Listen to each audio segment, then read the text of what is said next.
चलो बच्चों, अब शुरू करते हैं क्लास 10 साइंस चैप्टर 2 का पार्ट 2 में हम बेसिकली दो एक्टिविटी डिस्कस करेंगे। ये एक्टिविटी जो है स्कूल के लेबोरेटरी में कराया जाएगा, लेकिन एक खास बात ध्यान रखना है आप लोगों को कि एक्टिविटी बेस्ड क्वेश्चन भी जो है सीबीएसई में पूछे जाते हैं। एक्टिविटी बेस्ड क्वेश्चन, ठीक है, जिनको टफ क्वेश्चन में माना जाता है, इसलिए एक्टिविटी भी करना जो है बहुत ही जरूरी है। ठीक है, तो इस पार्ट में जो है दो एक्टिविटी है, एक्टिविटी 2.1 एंड एक्टिविटी 2.2, दोनों को जो है हम लोग डिस्कस कर लेते हैं।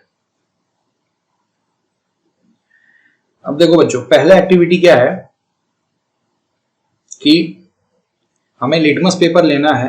लिटमस पेपर लेने के बाद हमें टेस्ट करना है कि ये कंपाउंड, ये सारे compound HCl, sulphuric acid, nitric acid, acetic acid, sodium hydroxide, calcium hydroxide, potassium hydroxide, magnesium hydroxide and ammonium hydroxide, ये लिटमस पेपर के साथ जब इन कंपाउंड का टेस्ट करते हैं कि एसिडिक है या बेसिक है, तो लिटमस पेपर जो है कैसे शो करता है एसिडिक एंड बेसिक कैरेक्टर, वो शो करता है थ्रू कलर चेंज। तो मैं जो है इस टेबल में जो एक्टिविटी का रिजल्ट होगा, मैंने एक एसिड और एक बेस के लिए जो है इस टेबल में मैंने रिजल्ट लिख दिया है। जैसे हाइड्रोक्लोरिक एसिड का अगर रेड लिटमस सॉल्यूशन के साथ अगर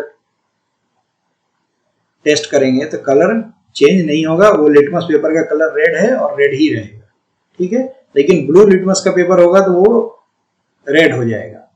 फिनोफ्थलीन के साथ अगर टेस्ट करेंगे तो वो कलरलेस हो जाएगा, मतलब हो नहीं जाएगा, एक्चुअली फिनोफ्थलीन कलरलेस ही होता है, तो HCl से कोई उसके कलर पे इफेक्ट नहीं होता है। बेसिकली फिनोफ्थलीन क्या होता है, वो वीक एसिड ही होता है। तो एसिड के साथ क्या रिएक्शन होगा, कुछ भी नहीं होगा, कोई चेंज नहीं होगा, कलरलेस था कलरलेस रहेगा। अब मिथाइल ऑरेंज सॉल्यूशन, अब देखो यहाँ पे ध्यान देने वाली है कि ये सारे हम सॉल्यूशन ले रहे हैं, कोई भी मेरा प्योर कंपाउंड नहीं है, सारे सॉल्यूशन है। तो मिथाइल ऑरेंज सॉल्यूशन का जो कलर होता है वो क्या होता है, वो येलो कलर होता है। येलो कलर होता है एक्वा सॉल्यूशन के फॉर्म में। एक्वा सॉल्यूशन मतलब वाटर के साथ जो सॉल्यूशन बनता है उसका कलर येलो होता है। वैसे प्योर मिथाइल ऑरेंज जो होता है उसका कलर रेड होता है।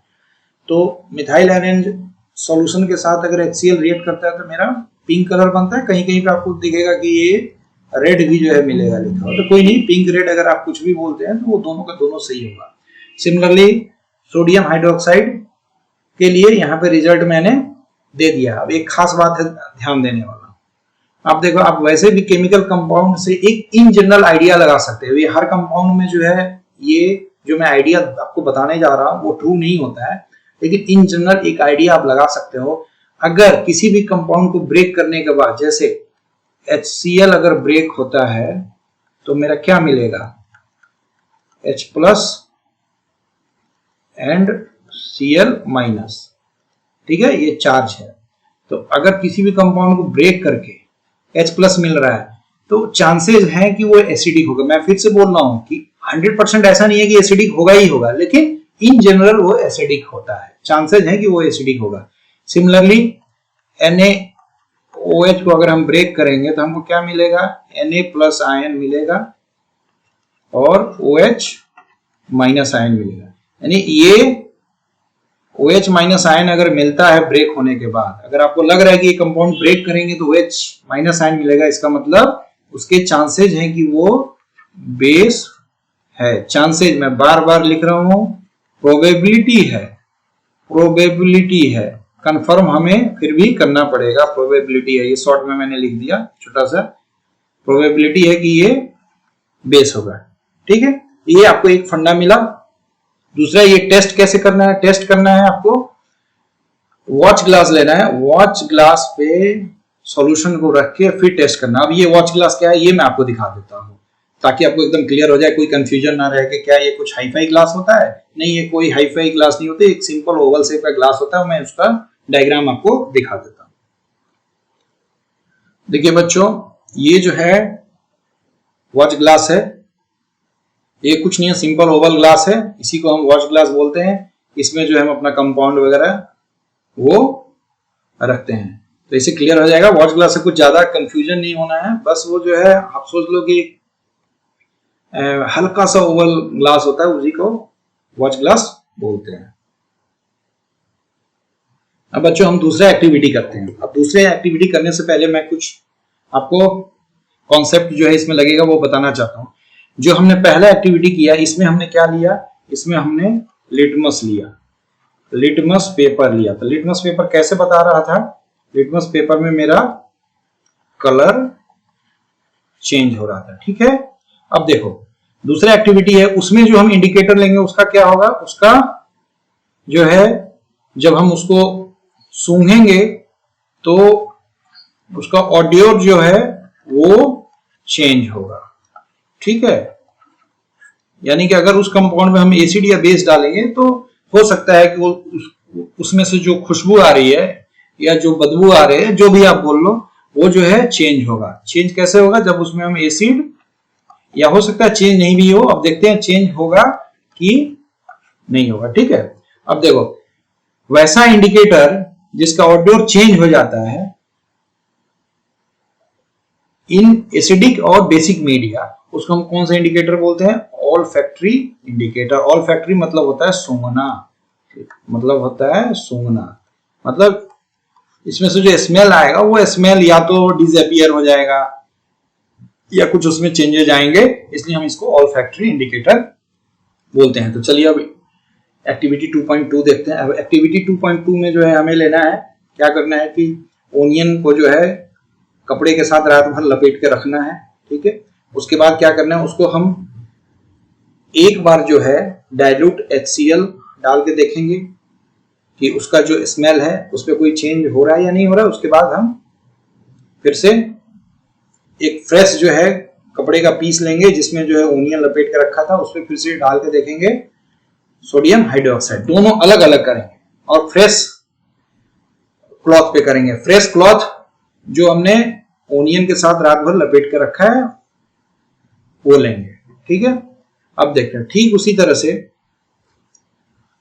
हम डाइल्यूट वनीला एसेंस लेंगे और क्लोव ऑयल लेंगे। अब इसको अलग अलग लेंगे। अब वनीला एसेंस में जो है हम HCl डाल के देखेंगे और NaOH डाल के देखेंगे, ठीक है। फिर देखेंगे कि उसका स्मेल चेंज हो रहा है या नहीं हो रहा है। ठीक उसी तरह सेपरेटली अलग क्लोव ऑयल लेंगे, क्लोव ऑयल में ये दोनों चीज डाल के देखेंगे। तो फिर डाल के देखने पे हमें क्या पता चला,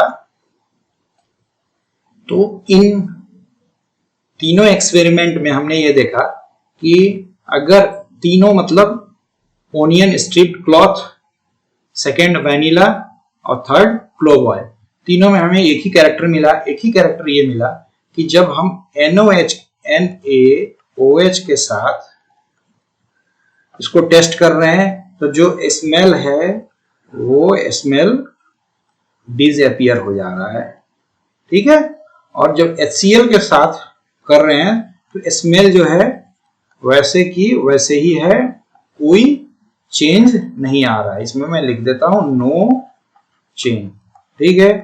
तो अब जो है अभी तक क्लियर हो गया आपको, एसिड और बेस का कैरेक्टर जो है हम टेस्ट करके भी बता सकते हैं, टेस्ट करके भी बता सकते हैं, ठीक है। मैं ये एक सॉर्ट ऑफ रिवीजन हो जाएगा।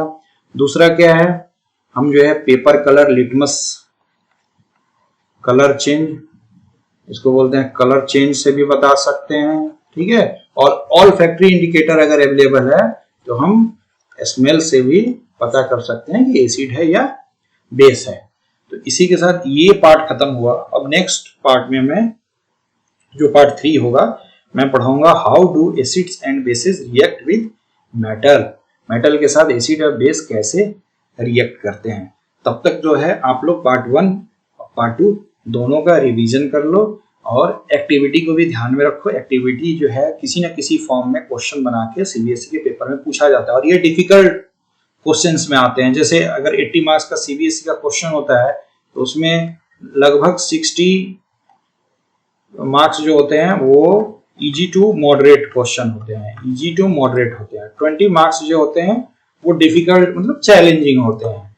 तो ये डिफिकल्ट क्वेश्चंस जो है वो जनरली इन्हीं सब पार्ट से जो है बनता है, क्योंकि जो क्वेश्चन सेट करता है वो जानता है कि जनरली बच्चे जो है लैब में जो है सिर्फ हंसी मजाक करते हैं, एक दूसरे को परेशान करते हैं, एक्टिविटी पे ज्यादा ध्यान नहीं दिया जाता है, इसलिए वो जानबूझ के जो है इन एक्टिविटी से जो है क्वेश्चन उठा के देते हैं। ठीक है, आप लोग मेहनत करते रहिए, रिवीजन करते रहिए। Till then good bye and good boy and girls. अगर आप लोगों को वीडियो अच्छा लगा हो और अगर आप एंड तक देख रहे हैं तो इसको लाइक कीजिए, शेयर कीजिए और सब्सक्राइब कीजिए। Okay, bye bye.